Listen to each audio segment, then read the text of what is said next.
They refer people naturally, and that's how and it works for them. So that's a radical way of thinking. Yeah. But it works for this guy, and it's a way of him working only with the people he wants from referrals through people he's already works with that he likes. So if he trusts.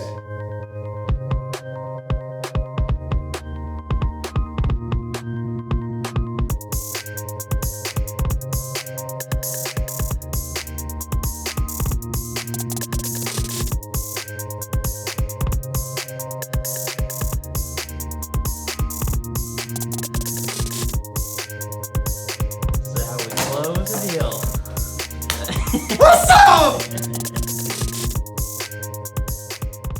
Monday, at it again, Dirty Kitchen. We're already firing all cylinders this morning, and we're going to hit you right away with the AG quote of the day, fresh from the Dirty Kitchen. And this one I can't attribute it to anybody in particular, but I got it from my gentleman I'm following a workout program right now. His name is the Haas, I guess that's his nickname. But he had this specific workout I had to do this morning, and it was very involved in focusing on a specific muscle that doesn't often get trained. And the way to do that is by going with lightweight but very specific movements on the reps. And he said that it's really tough sometimes for bodybuilders to come in there and do these lightweight movements, but he says you really have to leave your ego at the door, because you might be used to coming in there, clanging and banging, throwing around 100-pound weights, but when you got to do something like this where you need to use a 30-pound weight or a 40-pound weight, your buddies might be over in the corner, there's some other guy or some other alpha males over there looking at you, kind of laughing at you like, look at this guy using the 30-pound weights. But if you go for the 100-pound weights in this instance, you're going to work the wrong muscle, you're not going to get the results you want to build out that full, complete frame that you're working towards with this specific workout. And you got to leave your ego at the door sometimes. And I think this really transfers into business, which is why I chose it today as well for our quote of the day. So if you're a person that's been doing what you do for a while, or even maybe you're new but you have some ideas you've read in some books and you're just kind of dead set in your ways, sometimes you got to listen to other people, because they could have some valuable insight that could change something for you and really flip that switch and take you to the next level. But if you don't leave your ego at the door when you walk into work, when you walk into your office, when you walk into the gym, sometimes you can get stuck in a rut, and then you're not going to get out of it until you let yourself be open to new ideas and have that radical open mindset that people talk about, especially like our friend Ray Dalio that we talk about a lot in here. Have that radically open mind. Look at other viewpoints, other things that can help you come into you and really help you grow as a person, instead of keeping that ego and saying, hey, I know what I'm doing, I'm the best, I'm just going to stick to it. So keep that in mind today. It's Monday. You've got a lot of opportunities coming your way this week to leave that ego at the door. Keep your mindset open. Keep looking for new things, and appreciate you guys for watching as always. Hopefully we're teaching you some stuff here in the Dirty Kitchen. And of course, YouTube. We're here as well. Checking in. So sales meeting number 40. We like to start these off by Marcus showing off his sports knowledge, and he usually has a basketball player. And it is going to be a basketball player today too, because it's the big 4-1. Who do you got? And it's going to be the gentleman that's right up the street here in Dallas, Texas, the big old Dirk Nowitzki. Okay, what's his nickname? I don't know what his nickname is. He has one kind of like Tim Duncan's was the big fundamental. Does he not have one? I don't think so. The Norwegian Dream? I think he's actually German. I just made that. I made that up. The Norwegian, you just thought of the Nowitzki and just thought it was. No, I think he's German. Okay, I thought he had some kind of like where he's always reliable because he's so consistent. I mean, he never misses a free throw, isn't that his thing? There was that, and he's a pretty. I mean, for a power forward, he has pretty good range, so he can shoot the 3 ball pretty well for his size. Okay, well that's number 41. So that brings us today to sales meeting number 41, and we're in the the 8 Profit Activator series derived from Joe Polish and Dean Jackson and the I Love Marketing crew. And we're touching on Profit Activator number 5 of 8 today. And that's going to be deliver a dream come true experience designed from your client's perspective. Not your perspective, but your client's perspective. So they recommend starting this Profit Activator by suggesting a book. I haven't actually read it myself, but it's about 20 years old, so it's a classic book. And it's by a guy named Ken Blanchard. Have you ever heard of him? He's an old school kind of guy. But it's called Raving Fans is the name of the book that they recommend, and it goes directly in line with Profit Activator number 5, which is deliver a dream come true experience designed from your client's perspective. So the idea basically around this book by Ken is that you have to have the idea of visioning your business and visioning the experience that people have. It's almost like a theater in a way that you create an experience that is completely orchestrated, so that when somebody goes through your process, they come out saying, man, that was the best experience I've ever had with a printer, or man, I went to the Brick and I bought this beard oil from this guy. At the farmer's market, man, I've never had an experience like that. That was really cool. And it's that building that kind of that movie. How can we make that process where people come in and they leave saying, wow, that was like really good. I'm not used to that. That was a cool experience going through that purchasing process. So ultimately you're going to go through a whole process of mapping out that customer, that client experience that not only will deliver the end result, but it'll be so exciting that they say, hey, you got to go check this guy out. You got to go check this alphagraphics out. I had a great experience over there. You got to go use them. And that's going to be part of our during unit, or our second part, the during unit. So even when we're presenting our unique service offer, we're planting the seeds that's going to have these referrals naturally start to happen. So because we already know how it's all going to play out, because we're going to design or orchestrate this dream come true experience. But we want to really use this to have as a way to generate referrals without even needing to ask for them, because people are just so happy, or they just love the product, they love the service, they love everything that they went through, the experience. So imagine what it would do for our business if half the people that went through the process and went through our experience referred somebody else to us before the transaction even ended. That'd be lovely. Right? So if we just even half people, that would be powerful, right? It'd be a powerful experience, and if we orchestrate it right from the beginning, and that's our expectation to deliver this incredible experience, then they'll want to refer their friends and family and many more, because it helped them so much. Why would it not? They want us to help their friends and family as well. So exactly. There's a guy in Australia, he's a dentist, and his name is Paddy Lund. And when people start as a new patient with him, he sets up right from the very beginning that one of his expectations is that they're going to refer 2 new patients to him. And it's really interesting because he actually does not let just anyone come into his dentist office. He has a private office, the door is locked, you can't come in, you can't inquire.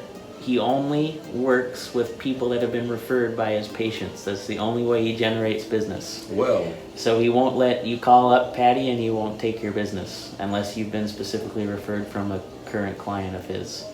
And is he like that good though?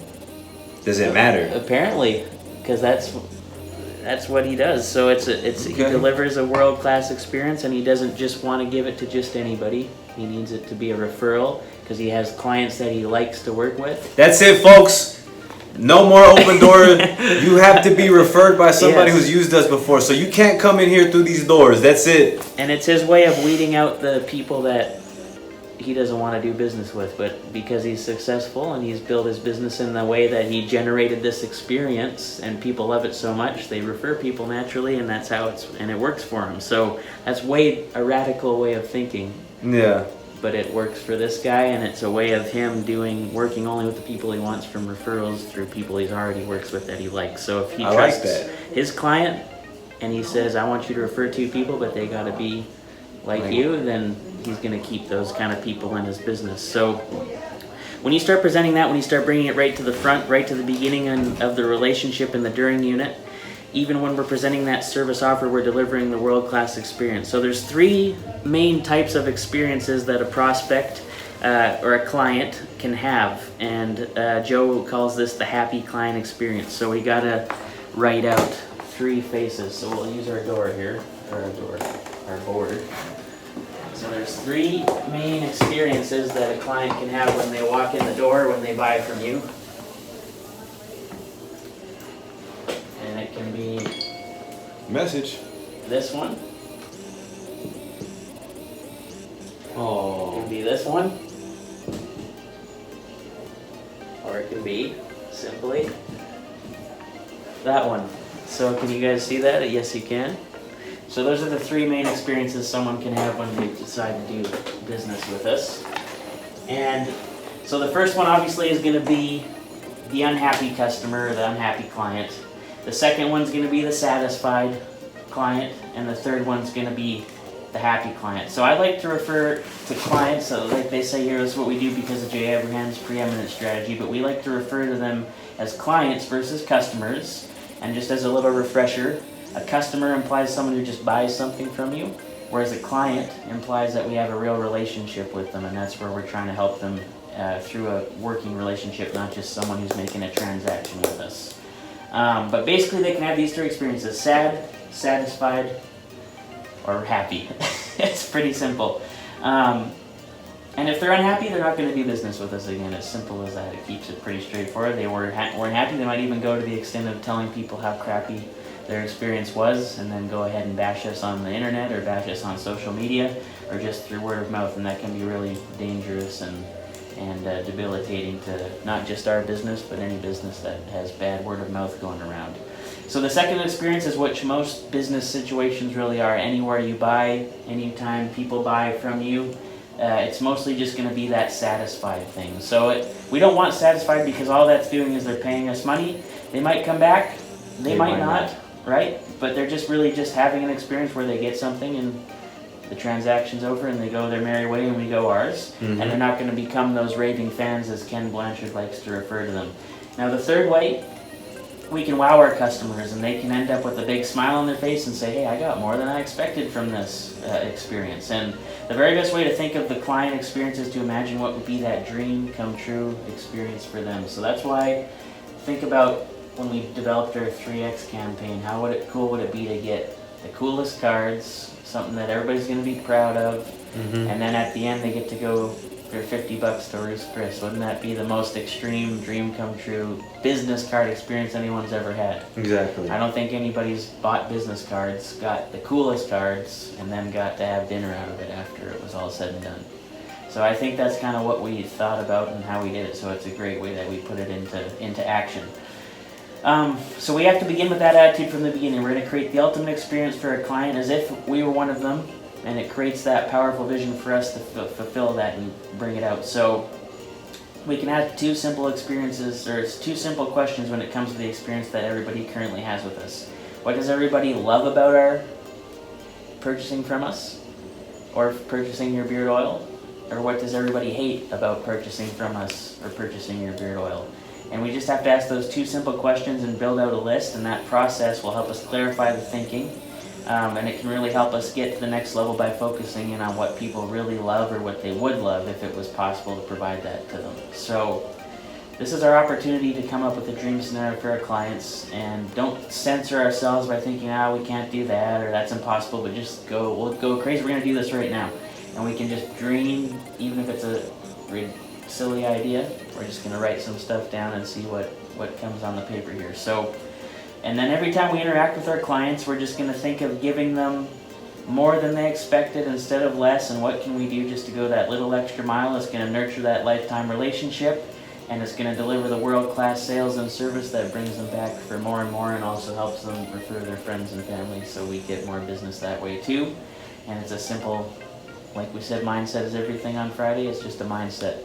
Exactly. As opposed to being here to give them what they asked for, we're going to give them that dream come true experience. Outstanding. Okay, so let's think about first from printing, since we're in our sales meeting this morning. What does everybody love about doing business with us, if you had to think of a few off the top of your head?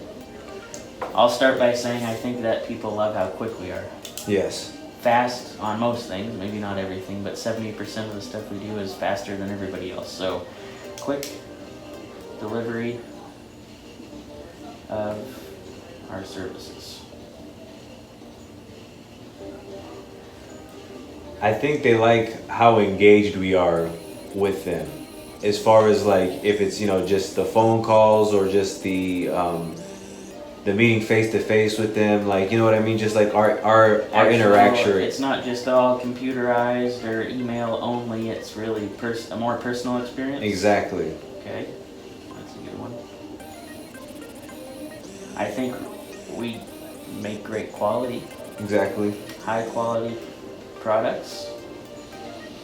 Are you sure? You said you sounded unsure about that, sir. I could be a little more sure. I said I think, but no, we do. We make great products here.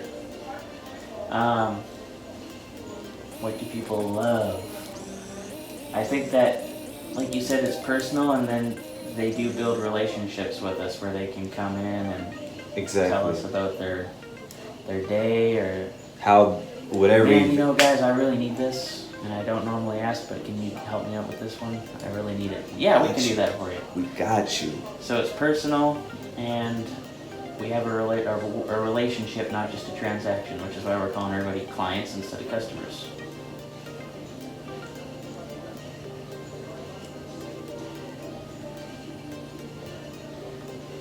I think our new clients or our younger clients that are seeing us on the social media, they have that, it's a more of a fun impression, or it's not just a boring old printing business, but it's a different, like, oh, there's so much more than just printing happening here. Yeah, like I said, and that's why I say, like, it's gonna take time, but because we're the only ones who are doing it, like the way we're doing it, it's gonna, like, I think it'll help us, right?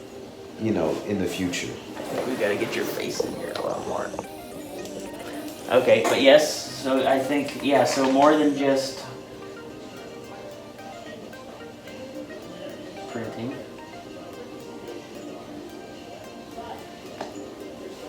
I think that it's easy to reorder. Okay. That's another good one. It's, you just simply say, I need more of these. Here's what I need. Get it done. And we do it.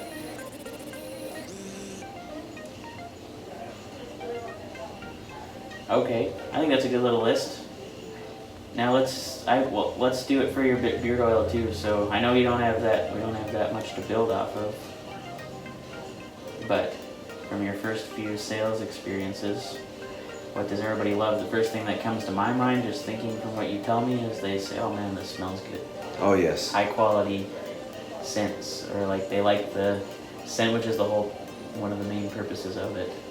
What's that? One of the main purposes of the oils is that it smells good. Oh yes. So you've accomplished that goal. Exactly. Right? So they like the scents. What else, when through your most recent things, what do people like love about your stuff that you just noticed casually? They like how it's presented. Yes, the presentation. I was just thinking that the ambiance is what I was thinking, like a restaurant. But when they walk up, they're like, "Oh wow." Yeah. And even the other vendors, "Oh wow, that's cool. Looks really good," right? Mm-hmm. Presentation of the company. Okay, what else? And then I like, especially yesterday, because I had a little bit more things to. I like that even though somebody didn't buy anything, like when I give them a sample, I had like a bag where they could put it in and also put the card in with like the rack card, so it made them feel like they get a little more. Yeah, exactly. Okay, so extra value. Exactly. I didn't even buy anything, and I'm walking out with something. I would say too, you have lots of choice. Exactly. Our options, you're not just like, oh, here's my S&G scent. Yeah. Like it or leave it. You have options. Okay, so multiple options. Anything else that comes to mind off the top of your head?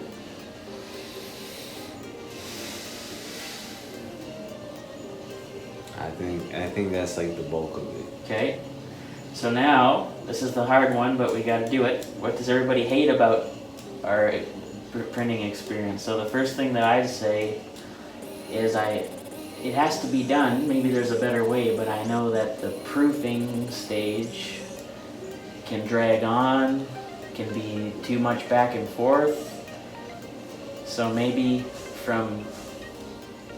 I haven't had any complaints yet, but again, sometimes you know, like, oh man, this is taking too long. Yeah.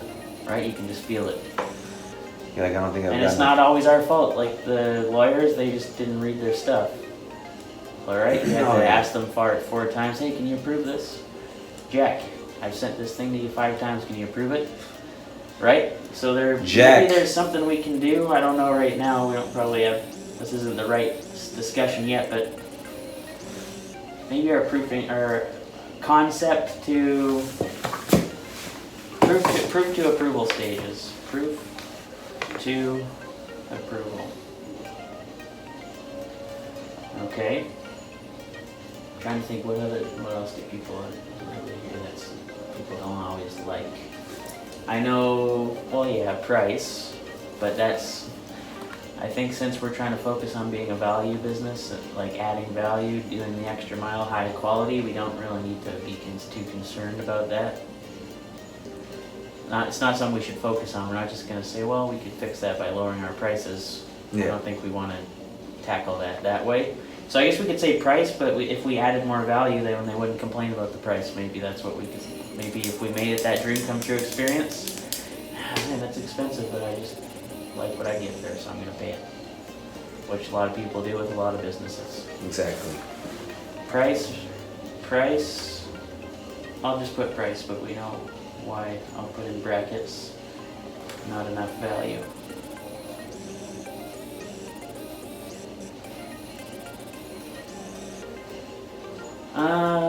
I know that sometimes, well, this is again hard to correct, but when we FedEx stuff, it can arrive kind of beat up. It's really out of our control at the end of the day. Unless we developed a different. Oh, speaking of, I got a call to see how the product got sent out to Virginia. Yeah, see how it did? We got crushed. Yeah. Did you get it? Shipping, but even it could be something like time, like Amazon developed Prime shipping every 2-day free shipping. And I was listening to Bezos, and he said when they first came up with that idea, they said, oh man, that's the worst idea. It's going to lose us so much money. But then they just tweaked it as to where they made people start to pay up front with the Prime account. And then all of a sudden they got an influx of millions of dollars up front before anybody bought anything at all. So it was actually It's like everybody telling me, oh, your samples are too big. Like, that's fine. Right? That is fine. The good book says you have to give in order to receive. That's right. Is anybody going to argue that? I don't think you can argue that. And it's proven time and time again, right? Even us ourselves, we've proven that ourselves in here. So I think we have a pretty small list, so I guess that's good. But again, this always relates back to why we've been around for so long. But again, with people that have been around for so long, other people are coming in with new ideas that it's all right. Kill the old guys. So that's why we're trying to do that. It's all right. That's why you send somebody like me in with the kerosene and a lighter. And I think that's right. How could we?